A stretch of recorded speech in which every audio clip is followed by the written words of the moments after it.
build a big project. They have already big projects which are not finished because they have no money. Tanong ko lang, dito sa 500 million na hinihingi ninyo for the feasibility study, ilang project ba ang gagawa nyo ng feasibility study for year 2024?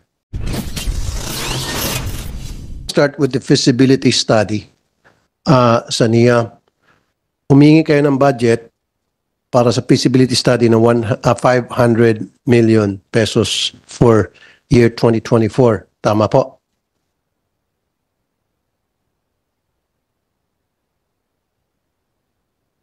Yes, sir. I Okay. wish to inform you that I stopped that feasibility study already.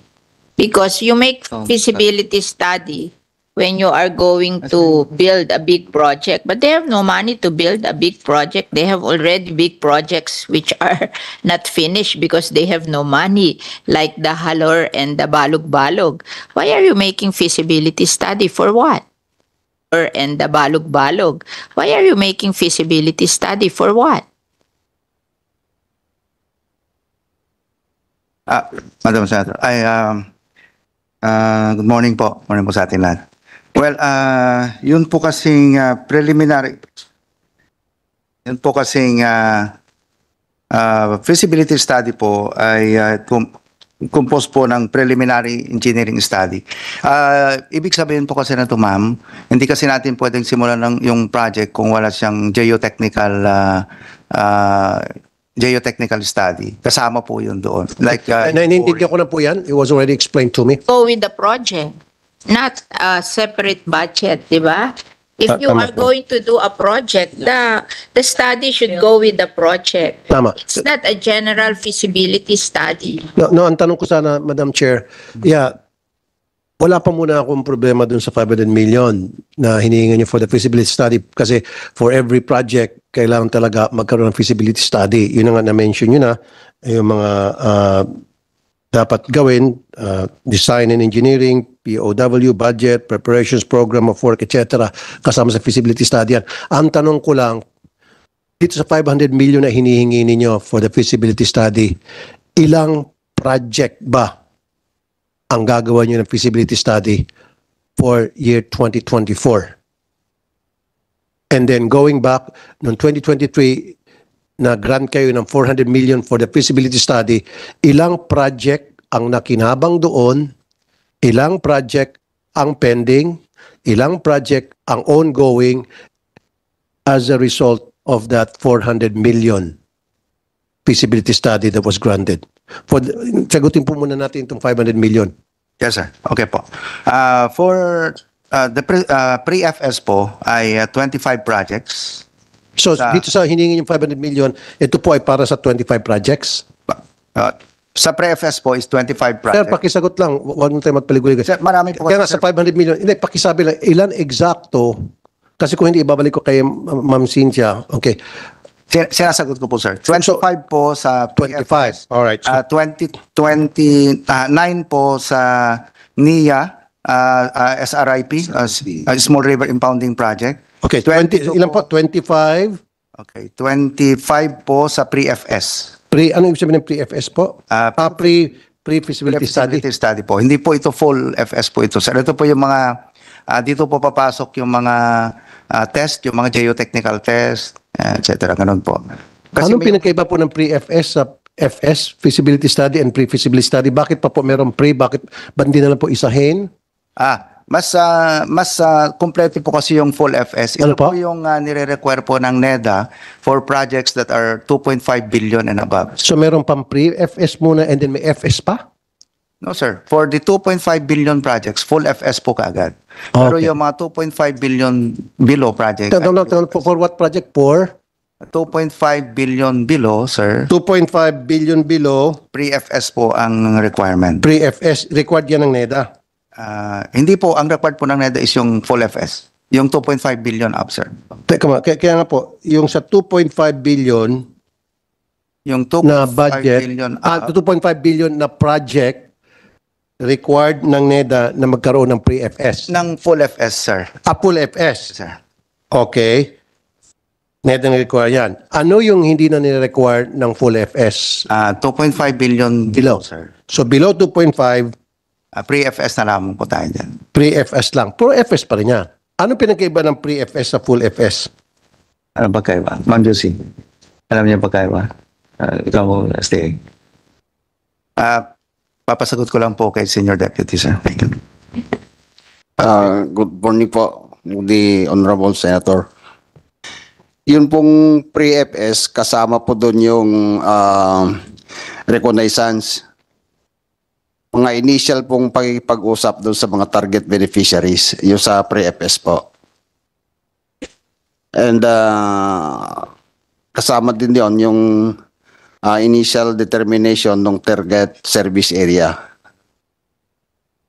Parang ano po, parang mga initial na pakikipag-usap sa mga tao dun sa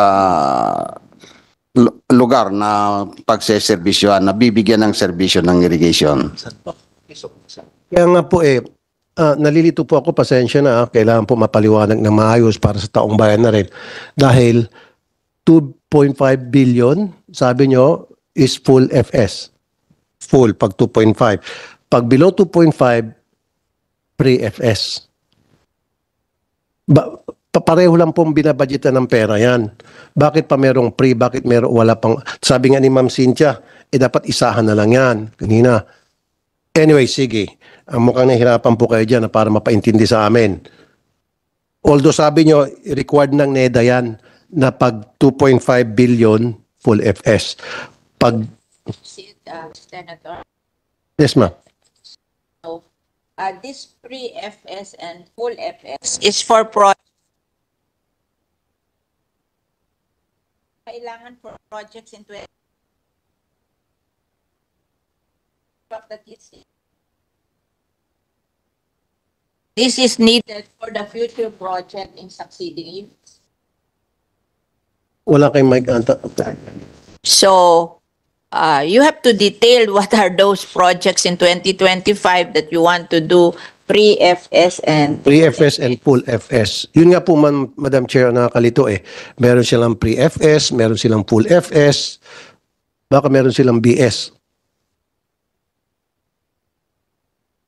maybe they should submit as a list of project na That is correct.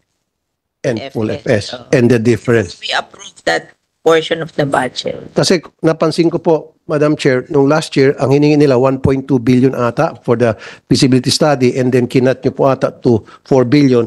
In a snap of a finger, pumayag sila. 400, sorry. From 1 point something billion, nakat sila to 400 million. Okay? So ngayon, humirit ng panibagong additional na 100 from last year, dagdag ng 100 million. Okay. Mukhang nahirapan ko kayo sumagot.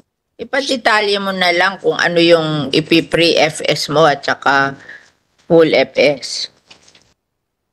Habang tinitingnan niyo po yan, yung inyong records, ang follow-up question ko po, sino po ang nagkakandak ng pre-FS at saka ng full FS? In-house o outsourced? Sir, yung pong pre-FS, in-house po yun. Yung pre-FS in-house. Sino-sino po ito? Combination. Combination na region sa central office. Combination po ng region and central office. Confidential. Combination po. Confidential. Combination ng central and regional office. I need to get the name of those engineers and those people involved sa pagkakandak, paggagawa ng pre-FS, and how are they being paid, and paano po na-disburse yung pera na ibinabayad para sa pre-FS na sabi nyo in-house.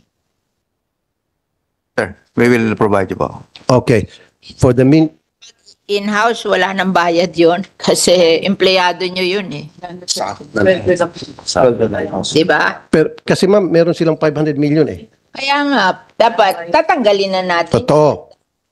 Gumagawa pala in-house. Correct. Doon po sana patutungo yung aking question Yes, sir. Mukhang nahirapan natin si admin. Hindi pa ako kasi masyadong familiar sa ano. But, sir, yung pre-FS kasi, yung sweldo ng tao, opisina na lang po yun. Pero may kinoconduct po kasi silang mga geotechnical test na kailangan po nilang yung po ang ipinapabid nila. Yung pong babayaran. Ina-outsource. Ina-outsource po yun. So, ibig sabihin, yung pre-FS, ang gumagawa ay yung mga tauhan ninyo.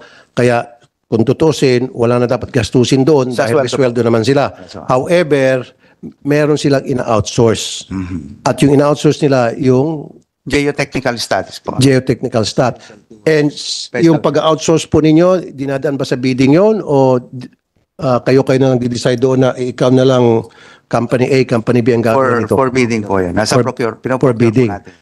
Doon sa full FS, yun po ina-outsource totally. Na-outsource po yun totally, sir. Yung, Okay. yung full FS. Alright. Nino?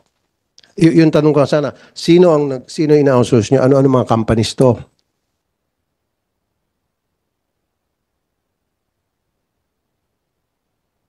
You mean yung mga previous na nanalong mga company, sir? Yes. Well, sino-sino yung mga company na na-awardan ninyo? Sino na? Nung sample is nung 2023. How many companies have been awarded to conduct full FS and pre-FS na rin? Okay, sir. Ito po yung as of August 11, 2023, mga consultant na outsource is sa CAR. Ito po yung Palsiguan Strip. Okay. Okay. Universal Testing Laboratory and Inspection Incorporated. Okay. Ang service area po ng ano nila is 2,500 and targeted completion is August. No, sir, mga companies lang po, sir. Okay po. Pamapabilis tayo. Ito namang Suot River Impounding Project is Woodfields Consultants. Woodfield. Okay. Yung Upper Butige Small River Impounding Project is DB Adswara Engineering Consultants. DB Adswara. Adswarat. Okay. At saka yung Mabini is Engineering and Mabini. Development. Okay. Ito po yung sa pre-FS na in-outsource ninyo. Full FS ito, di ba? FS. Full FS po ito, sir. Full FS. Okay.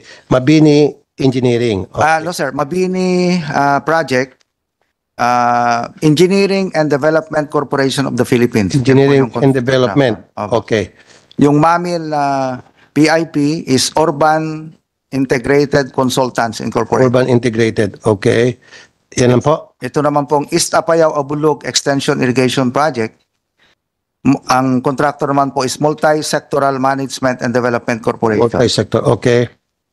Itong Katugan Pump Irrigation Project ay Hydroter Consultants Incorporated. Okay. Ito naman pong Damao PIP ay Rolando Section Surveying. Rolando section. Okay.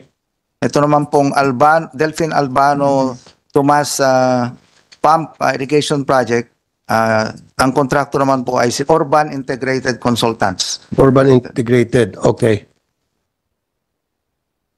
Sa full FS po to, no? Full FS po ito. Yan na po. So, yes, sir. Full FS po lahat yan, sir.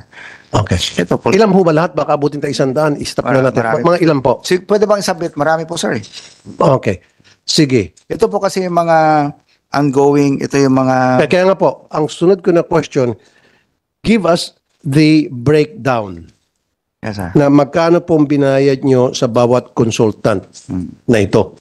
Yes, sir. We will submit po. At sino-sino po ang mga may-ari ng kumpanyang ito. And ano na pong status ng FS. Diba? Yes, sir. Na kinontrata natin dito. Yes, sir. Isasabit mo namin. Pati po yung target completion, bibigay din. Hindi na, kasi sir, kung kukumplituhin mo, baka abutin tayo hanggang siyam-siyam dito. Okay na yon. Okay na yon. Now, di ba 1 year lang ang allowed na para makumpleto ng FS? Ilang years ang inaalaw nila? 1 year? Ang ideal is 1 year, right? 1 year. Okay. Ilan ang mga project na in-outsource ninyo para magsagawa ng full FS and PFS na lumampas na sa 1 year and why? Sulat niyo po yan. Kung may ballpen papel kayo. And give me that. At ilan yung ongoing?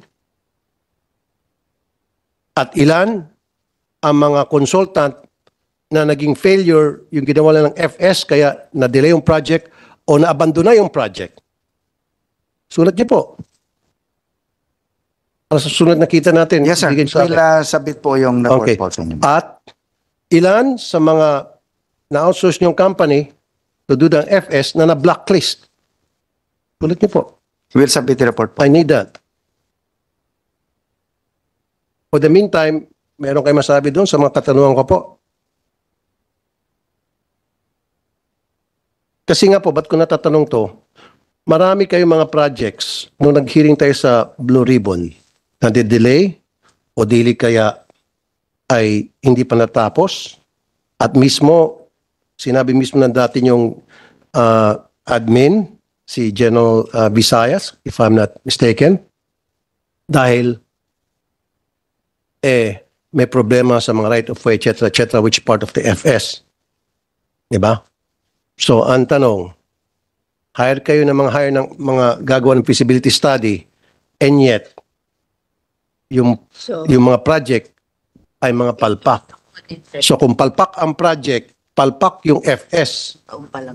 At kung palpak yung ginawang FS, binayaran niyo para sa FS, so dapat mabablocklist yung mga company yun. Hindi, ito yung deliver. Yan, ako na. Or Okay mo sa kanya.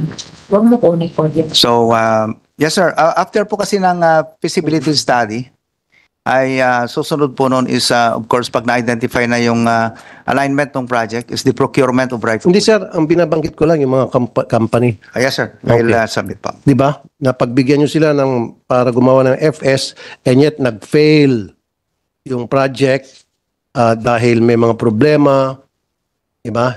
Hindi tama yung sukat at may mga farmers na pumapalag, hindi muna gagawin yan kasi meron naman ng kaming tubig para dyan, etc. So, which means yung mga project ay nahinto dahil hindi tama yung paggawa ng FS. So I need those companies na hinire ninyo na hindi natuloy yung project, na abandona o pending pa rin yung project dahil nga failure yung FS. If that's the case, I need the list of companies na na-blackmail nyo na.